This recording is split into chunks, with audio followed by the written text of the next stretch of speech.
ఢిల్లీ మద్యం కేసులో అరెస్ట్ అయినటువంటి కవిత క్రేజ్ పెరిగిందా? భవిష్యత్తులో సీఎం అయ్యే అవకాశం ఉందా? రాజకీయ పార్టీల్లో ఇదే చర్చ నడుస్తుందా అంటే అవునని సమాధానం ఇస్తున్నారు కొంతమంది రాజకీయ విశ్లేషకులు. ఇక ఇదే అంశానికి సంబంధించి మనతో మాట్లాడేందుకు ప్రముఖ రాజకీయ విశ్లేషకులు, ప్రముఖ సీనియర్ జర్నలిస్ట్ సిఎస్ రావు గారు మనతో ఉన్నారు. సార్తో మాట్లాడదాం. Sir hi sir. హలో. మద్యం కేసులో అరెస్ట్ అయినటువంటి కవిత క్రేజ్ పెరుగుతోందని, రాబోయే రోజుల్లో ఆవిడ సీఎం అయ్యే అవకాశం ఉందని రాజకీయ పార్టీల్లో ఇదే చర్చ నడుస్తుంది అంటూ కూడా ఒక వార్త ఇప్పుడు సోషల్ మీడియాలో చక్కర్లు కొడుతూ ఉంది. ఏంటి సార్ ఆ వార్తలో వాస్తవం ఉండదు సార్? సో ఒకటేంటంటే జైలుకి వెళ్ళి వచ్చినటువంటి లీడర్స్ ఎవరైతే ఉన్నారో ఆల్మోస్ట్ అందరూ పదవుల్లోకి వచ్చేసారు, సీఎంలు కూడా కాగలిగారు. వాళ్ళల్లో మనం లిస్ట్ తీసుకుంటే జయలలిత కానీ, మమతా బెనర్జీ కానీ, తర్వాత తాజాగా మన రాష్ట్రంలో తీసుకుంటే జగన్మోహన్ రెడ్డి కానీ లేదా రేవంత్ రెడ్డి కానీ వీళ్ళంతా జైలుకి వెళ్ళి వచ్చిన వాళ్ళే.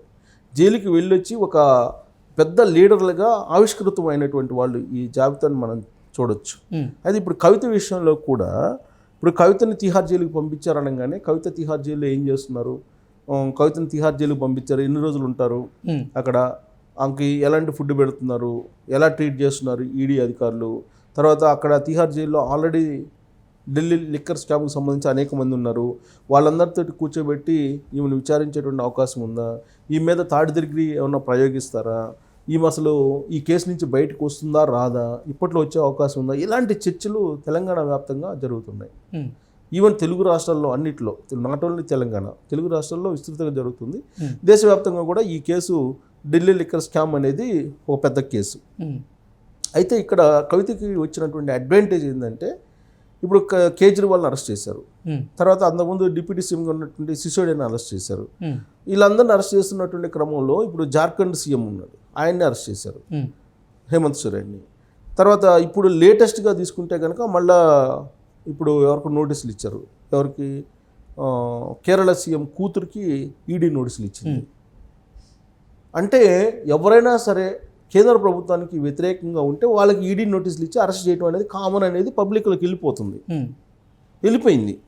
సోనియా గాంధీ విషయంలో కానీ, రాహుల్ గాంధీ విషయంలో కానీ ఈడీ విచారించడం ఇవన్నీ చూస్తే కనుక ఈ ఈడీ అనేది నరేంద్ర మోడీని, బీజేపీని వ్యతిరేకిస్తే విచారణ చేస్తుంది అనేది ఇలాంటి ప్రాపగాండా, ఇలాంటి ప్రచారం బలంగా వెళ్ళిపోయినటువంటి క్రమంలో కవిత నిజంగానే నేరం చేసి వెళ్ళిపోయిందా జైలుకి, లేదా అన్యాయంగా పెట్టారా అనేటువంటి ఒక చర్చ మొదలు కావడానికి అవకాశం ఏర్పడింది.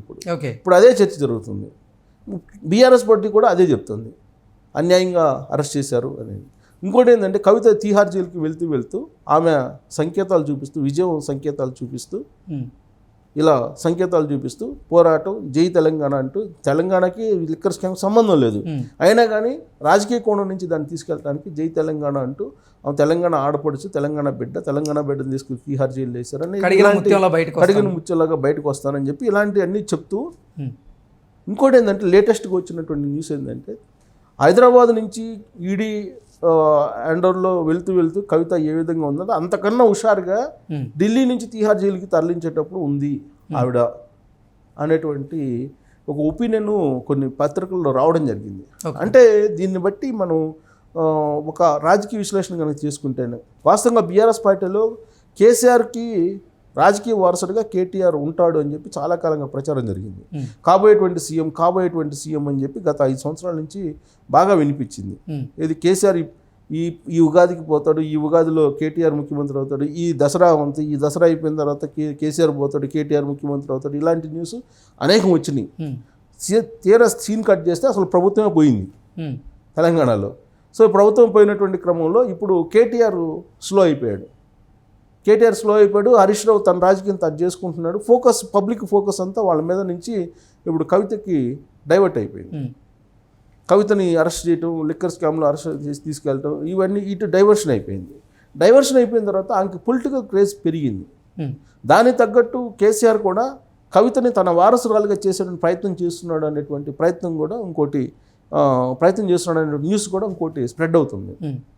కవిత కూడా నేను ఎప్పటికైనా సీఎం అవుతాను అనేటువంటి యాంగిల్లో ఆవిడ ఈ మధ్యకాలంలో కొంతమందితోటి షేర్ చేసుకున్నటువంటి పరిస్థితి కూడా ఉందని చెప్పి తెలుస్తుంది.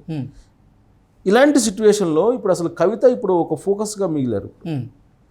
తెలంగాణలో ఒక ఫోకస్, సెంట్రిక్ పాయింట్ రాజకీయాలకి కవిత కనిపిస్తూ ఉన్నారు. సో కవిత అరెస్టు బయటకు వచ్చిన తర్వాత ఏ విధంగా ఉంటుంది అనేది ఊహించుకున్న తర్వాత ఒకవేళ బెయిల్ మీద ఆమె బయటకు వచ్చిన రోజు ఒక పెద్ద ర్యాలీ ఢిల్లీ నుంచి ఇక్కడ దాకా పెట్టే అవకాశం ఉంది. ఆ ర్యాలీనే ఆమె రాజకీయ ప్రయాణాన్ని మలుపు తిప్పేటువంటి అవకాశం ఉంది. ఓకే. ఇప్పుడు రేవంత్ రెడ్డి ఉన్నాడు, రేవంత్ రెడ్డిని అరెస్ట్ చేశారు, ఓటుకు నోటు కేసులో అరెస్ట్ చేశారు. ఓటుకు నోటు కేసులో అరెస్ట్ చేసిన తర్వాత అతను బెయిల్ మీద వచ్చే రోజు అతనికి పెద్ద ర్యాలీ తీశారు అప్పుడు తెలుగుదేశం పార్టీ. అదే ఆ ఓటుకు నోటు కేసే రేవంత్ రెడ్డి రాజకీయానికి ఒక మలుపు. ఆ రోజు నుంచే ఆయనకి పదవులు పెరిగినాయి. అప్పటి వరకు ఆయన స్పోక్స్ పర్సన్ తెలుగుదేశం పార్టీలో అందరిలో ఒకడుగా ఉండేవాడు. ఎప్పుడైతే అరెస్ట్ అయ్యాడో జైలు నుంచి బయటకు వచ్చిన తర్వాత అతను ఒక పొలిటికల్ హీరోగా కనిపించాడు తెలుగుదేశం పార్టీకి. ఆ తర్వాత వర్కింగ్ ప్రెసిడెంట్ ఇచ్చారు. వర్కింగ్ ప్రెసిడెంట్ ఇచ్చిన తర్వాత అదే వర్కింగ్ ప్రెసిడెంట్ పదవితోటి ఇది కాంగ్రెస్ పార్టీలోకి వెళ్ళిపోయారు. కాంగ్రెస్ పార్టీలో వెంటనే పిసిసి అధ్యక్షుడు అయ్యి తర్వాత సీఎం కాగలిగాడు. అంటే టర్నింగ్ పాయింట్ ఎక్కడ వచ్చింది? అరెస్ట్ అయిన తర్వాత అతనికి క్రేజ్ వచ్చింది, జైలుకి వెళ్ళి వచ్చిన తర్వాత. అలానే కవితకు కూడా తీహార్ జైలుకి వెళ్ళింది కాబట్టి డెఫినెట్గా ఒక క్రేజ్ అయితే ఉండేటువంటి అవకాశం ఉంది, క్రేజ్ పెరిగే అవకాశం ఉంది. జగన్మోహన్ రెడ్డి 16 నెలలు జైల్లో ఉండి వచ్చిన తర్వాత అతని కేసు ఏ విధంగా పెరిగింది? సింపతి వచ్చింది. అట్నే తెలంగాణలో కూడా కవిత పట్ల సింపతి పెరిగేటువంటి అవకాశం ఉంది. దానికి తగ్గట్టు ఆమె కూడా ప్లాన్ చేసుకుంటూ ఉన్నారు. బీఆర్ఎస్ పార్టీ కూడా అదే ప్లాన్ చేస్తూ ఉంది. సో కాబట్టి రాబోయేటువంటి రోజుల్లో కవిత రేవంత్ రెడ్డి రాజకీయానికి ఒక మలుపు. ఆ రోజు నుంచే ఆయనకి పదవులు పెరిగినాయి. అప్పటి వరకు ఆయన స్పోక్స్ పర్సన్ తెలుగుదేశం పార్టీలో అందరిలో ఒకడుగా ఉండేవాడు. ఎప్పుడైతే అరెస్ట్ అయ్యాడో జైలు నుంచి బయటకు వచ్చిన తర్వాత అతను ఒక పొలిటికల్ హీరోగా కనిపించాడు తెలుగుదేశం పార్టీకి. ఆ తర్వాత వర్కింగ్ ప్రెసిడెంట్ ఇచ్చారు. వర్కింగ్ ప్రెసిడెంట్ ఇచ్చిన తర్వాత అదే వర్కింగ్ ప్రెసిడెంట్ పదవితోటి ఇది కాంగ్రెస్ పార్టీలోకి వెళ్ళిపోయారు. కాంగ్రెస్ పార్టీలో వెంటనే పిసిసి అధ్యక్షుడు అయ్యి తర్వాత సీఎం కాగలిగాడు. అంటే టర్నింగ్ పాయింట్ ఎక్కడ వచ్చింది? అరెస్ట్ అయిన తర్వాత అతనికి క్రేజ్ వచ్చింది, జైలుకి వెళ్ళి వచ్చిన తర్వాత. అలానే క్రేజ్ పెరగడంతో పాటు కాబోయేటువంటి సీఎం కూడా ఆవిడే అయ్యే అవకాశం ఉందా కేసీఆర్ తర్వాత అనేటువంటి ప్రచారం ఇప్పుడు బీఆర్ఎస్ పార్టీ వర్గాల్లోనే జరుగుతుంది. కవితకంటూ ఒక ప్రత్యేకమైన ఫాలోయింగ్ సంపాదించుకుంది తెలంగాణలో.